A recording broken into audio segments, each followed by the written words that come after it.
অর্জুনপুর যাওয়ার জন্য আমাদের নেয়ার মেট্রো স্টেশন ছিল শোভাবাজার। এই শোভাবাজার মেট্রো থেকে নামার সময় আমার সাথে এই বীভৎস খারাপ চুরিটা হয়ে যায়। তো আমার প্রচণ্ড খারাপ লেগেছিলো, বাট কিছু করার নেই, এত ভিড় মেট্রোর মধ্যে, তো এটা আমার হাতেও ছিল না। ব্যাপারটা হয়েছিল, আমি যখন শোভাবাজার থেকে আমার কার্ডটা পাঞ্চ করে আমি মেট্রোতে উঠি, মেট্রোতে কিন্তু বীভৎস ভিড় ছিল। এটা তোমরা প্রত্যেকে জানো, আর এই পুজোর সময় বীভৎস ভিড় হওয়াটাই স্বাভাবিক, আমি জানি। বাট আমি আমার প্যান্টের পকেটের মধ্যে আমার মেট্রো কার্ডটা রেখেছি। আর তোমরা ভিডিও শুরুতেই দেখেছো, আমি কিন্তু মাত্র মেট্রো কার্ডটা রিচার্জ করেছিলাম পুরো পুজো, মানে এই বছরের পুরো পুজোটাকে এই মেট্রো কার্ডটা দিয়ে চালাবো বলে। তো যাই হোক, তো যখন উঠি তো আমার পুরো মনে আছে আমার প্যান্টের পকেটেই আমি রাখি, মোবাইলটা আমার হাতেই ছিল। আর কে হাত দিচ্ছে প্যান্টের পকেটে সেরকমভাবে তো বোঝা যায় না এত ভিড়ের মধ্যে। তো তখনই আমার কার্ডটা কিন্তু কেউ একটা নিয়ে নিয়েছিল। তো আমার প্রচণ্ড মেট্রো থেকে নেমে খারাপ লাগছিলো যে আমি বেরোবো কী করে।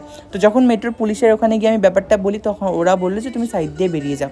তো থ্যাংক ইউ মেট্রোর পুলিশ কর্তৃপক্ষকে যে আমাকে তখন বেরোতে দিয়েছিল। বাট এত কষ্ট করে অর্জুনপুর আসার পরে অর্জুনপুরের প্যান্ডেলটাই আমরা দেখতে পারিনি। এত ভিড় হয়েছিল এই বছর এইখানে, তার জন্য নাকি 4-5 জন মানুষ অসুস্থ হয়ে পড়েছিল, আর পুলিশ তার জন্য পুরো পুজো মণ্ডপটাই বন্ধ করে দিয়েছে। তো যাই হোক, তারপর সেখান থেকে রাত হয়ে গিয়েছিল অনেকটা, র্যাপিডো করে সোজা চলে আসলাম বাড়িতে। চেষ্টা করব নেক্সট অষ্টমীর ব্লগটা তোমাদের সাথে খুব তাড়াতাড়ি নিয়ে আসার।